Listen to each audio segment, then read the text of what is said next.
Pemirsa, 5 tahun setelah pandemi COVID-19, muncul lagi infeksi virus akut di Tiongkok. Virus ini dikabarkan melonjak pada Desember 2024. Otoritas Kesehatan Tiongkok menyebutnya sebagai Human Metapneumovirus atau HMPV, dan Badan Pengendalian dan Pencegahan Penyakit Nasional Tiongkok telah menetapkan protokol untuk pelaporan laboratorium serta verifikasi kasus tersebut. Untuk membahasnya kita akan tersambung dengan epidemiolog Universitas Airlangga atau UNER Surabaya, Dr. Windu Purnomo. Selamat pagi, Dr. Windu. Selamat pagi, Mbak Gemma dan Mas Febrian. Pagi, Pak. Iya, Dr. Windu sebenarnya baik, dokter. Sehat ya, dokter ya? Iya, Dr. Windu, sebenarnya apa virus HMPV yang sedang merebak di Tiongkok ini? Jadi virus ini sebetulnya bukan virus baru ya, karena sudah ditemukan sejak 2001, jadi sudah 20 tahun lah ya, sudah 20 tahun lebih di Belanda ya, dan kemudian juga muncul di Amerika Serikat tahun 2016 ya. Jadi artinya ini bukan virus baru, jadi beda dengan COVID-19 kemarin ya. Dan memang ini kerabat dari HMPV ya, jadi avian metapneumovirus ya, jadi yang pada unggas ya, jadi itu sekerabat, tapi berbeda dengan flu burung ya, jadi H5N1 ya. Jadi kebetulan di Indonesia belum muncul ya, dan mudah-mudahan tidak muncul ya, karena yang tampak memang penyebaran itu masih di negeri-negeri dingin ya, negeri-negeri 4 musim, terutama muncul di musim dingin maupun nanti awal dari musim semi kan. Nah, jadi kita tidak itu, tapi tidak berarti bahwa negeri-negeri tropis seperti kita itu bebas, enggak ya, sama sekali tidak, karena virus ini sebenarnya tidak khas negeri dingin, cuma yang sudah terserang adalah negeri-negeri dingin ya, Belanda, Amerika ya, dan China sekarang, China Utara ya. Nah, jadi saya kira itu Mbak, jadi gejalanya mirip dengan COVID ya, gejalanya mirip tetapi secara umum lebih ringan ya, kecuali pada mereka yang anak-anak ya, terutama anak-anak yang baru lahir, jadi bayi yang baru lahir, apalagi kalau prematur gitu ya. Kemudian itu laporan dari negara-negara lain ya, karena kita tidak punya datanya di Indonesia ya. Kemudian juga pada orang tua ya, lansia, jadi itu yang harus dijaga. Dan kemudian mereka yang mempunyai kelemahan atau kekurangan di dalam daya tahan tubuhnya. Jadi mereka yang sakit, punya komorbid, cancer ya, diabetes mellitus, itu yang harus dijaga. Jadi mirip COVID, tetapi lebih ringan karena laporan kematiannya tidak tinggi, meskipun ada kematian ya, tetapi tidak tinggi. Demikian, Pak. Jadi ini mirip COVID tetapi lebih ringan. Lalu penularannya seperti apa? Apakah dari hewan ke manusia atau dari manusia ke manusia melalui droplet seperti COVID juga atau bagaimana? Persis COVID. Jadi ini bukan dari hewan ke manusia ya, karena yang dari hewan itu yang tadi, yang HMPV. Jadi yang HMPV yang human ya, itu bukan ditularkan dari burung ke manusia ya, tetapi memang dari manusia ke manusia, dan persis seperti COVID, persis. Makanya protokol kesehatannya ya, kemudian cara pencegahannya sama. Jadi melalui droplet, kemudian barang-barang yang pernah terpercik droplet tadi ya, dari orang yang sakit, itu kalau kita pegang dan kita tidak cuci tangan sebelum memegang bagian tubuh yang lain, kita terkena ya. Jadi sama persis. Makanya protokol kesehatan yang sudah kita pelajari dan kita kerjakan ya 3 tahun lebih ya, saat pandemi COVID kemarin, harus tetap dilakukan. Bahkan ketika belum ada kasus ini ya. Jadi kita kalau melihat ada orang sakit bersin batuk-batuk ya, kita pakai masker. Dan orang yang suka batuk-batuk ya, karena dia sakit atau suka bersin ya, sebaiknya dia, atau seharusnya ya, dia pakai masker. Jadi sehingga percikan-percikan itu tidak mengenai orang lain. Jadi itu yang harus dilakukan. Nah, ya, jadi apa yang sudah kita pelajari, sudah kita praktekkan selama pandemi itu tetap dilakukan. Ya, PHBS itu tetap dilakukan. Gitu, Iya, Dokter Windu, untuk gejala infeksi HMPV yang paling umum seperti apa, dan jika memang sudah ada yang merasakan gejala itu, apakah bisa disembuhkan di rumah saja atau lebih baik ke rumah sakit untuk penanganan lebih lanjut? Jadi begini, hampir semua penyakit virus itu sembuh sendiri ketika dia gejalanya ringan, ya. Kecuali kalau dia sudah menghasilkan komplikasi, menimbulkan komplikasi, tentu harus ada terapi lain, terapi lanjut. Nah, jadi sebetulnya kalau ringan, cukup mengisolasi diri di rumah. Tetapi begitu tidak sembuh-sembuh, ya, dan kemudian itu kan sebenarnya hanya mengenai saluran napas atas, ya. Seperti COVID itu kan saluran napas atas. Tapi kalau dia sampai terus ke bawah, ya, ke paru-paru, ke alveoli itu, maka tentu akan timbul pemberatan, ya. Dan itu harus segera datang ke tempat pelayanan kesehatan, ke fasilitas kesehatan. Tidak boleh ditunda-tunda. Ya, jadi dan sebetulnya terapinya terapi suportif saja, ya, sebetulnya. Ya.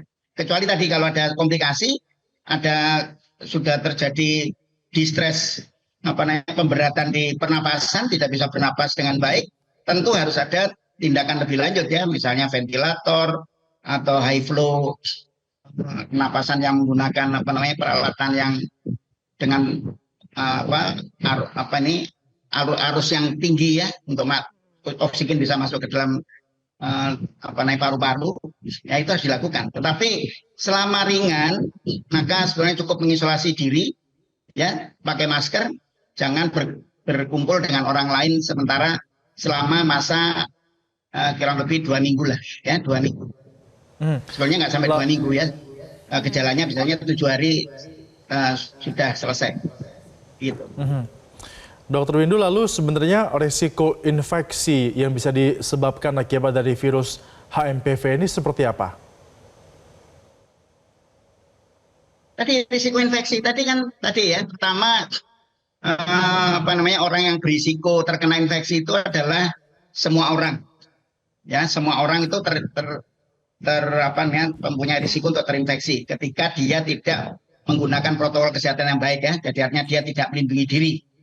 Jadi masker, ya, kemudian tidak cuci tangan sebelum pegang-pegang, ya, kemudian berkerumun ketika banyak orang sakit, ya, kita berkerumun di sana.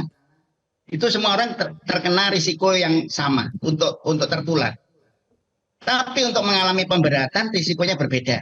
Ya, kalau pemberatan artinya gejala yang berat itu terutama pada anak-anak di bawah 5 tahun, ya. Karena ini kebanyakan menyerang anak, ya. Di Tiongkok itu di bawah 14 tahun, tapi yang mendapatkan gejala berat itu adalah yang di bawah 5 tahun, terutama yang bayi-bayi baru lahir.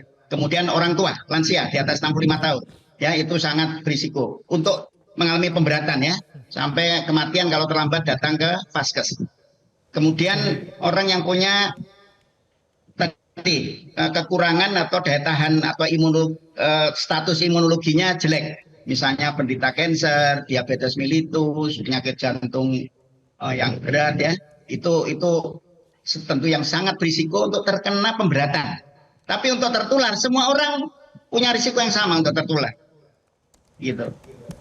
Ya, Dokter Windu, ini kan informasinya sudah ada terdeteksi di negara Malaysia, ya, untuk sampel positif HMPV ini. Nah, untuk Indonesia sendiri preventifnya, apakah perlu ada screening di bandara-bandara seperti COVID seperti kemarin ini, dokter, atau belum perlu? Ya begini, tentu kita kan sudah punya pengalaman, ya, dan kita juga punya sistem kerjasama internasional, ya. Bahkan sebentar lagi tahun 2025 ini traktat epidemik akan ditandatangani, ya, akan disidangkan di World Assembly, ya. Nah, jadi tentu kewaspadaan itu harus dilakukan, ya. Kementerian Kesehatan saya kira sudah siap, ya. Jadi KKP, jadi kantor-kantor kesehatan di pelabuhan, artinya di pintu masuk, ya, itu sudah siap, saya kira sudah siap, ya. Cuma tentu tidak tidak perlu panik kemudian over protektif sehingga sampai orang takut masuk ya atau ketakutan ya kan.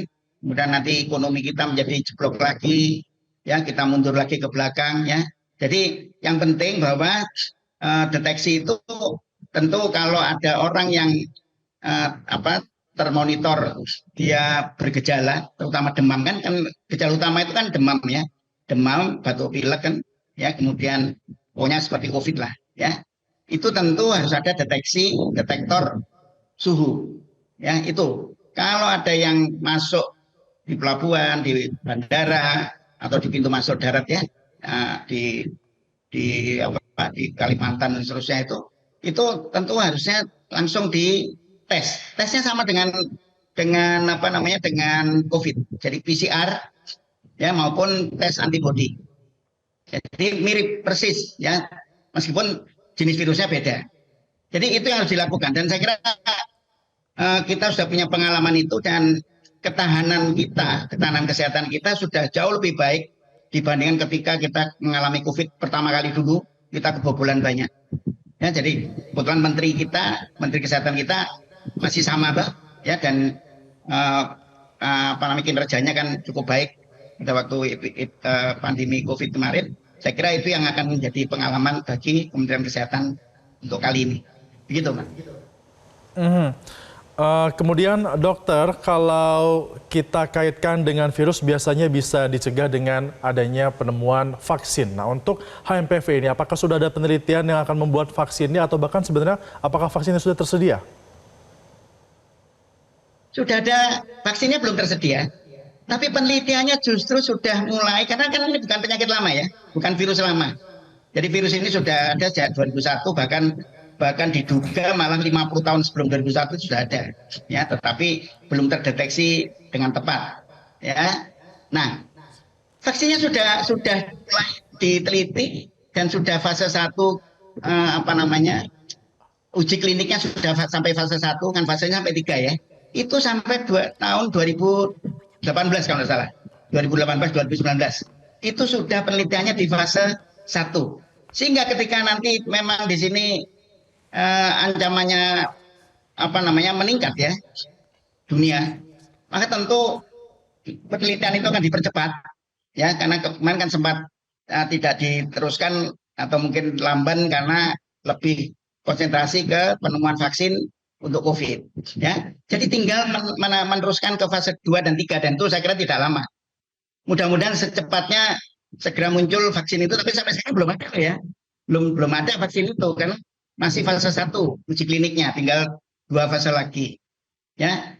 Terapi juga gitu, obat-obat untuk virus ini juga belum ada sebetulnya yang spesifik ya, tetapi bisa menggunakan beberapa obat lain antivirus ya, tapi tidak spesifik ya. Tapi tentu perlu segera ditemukan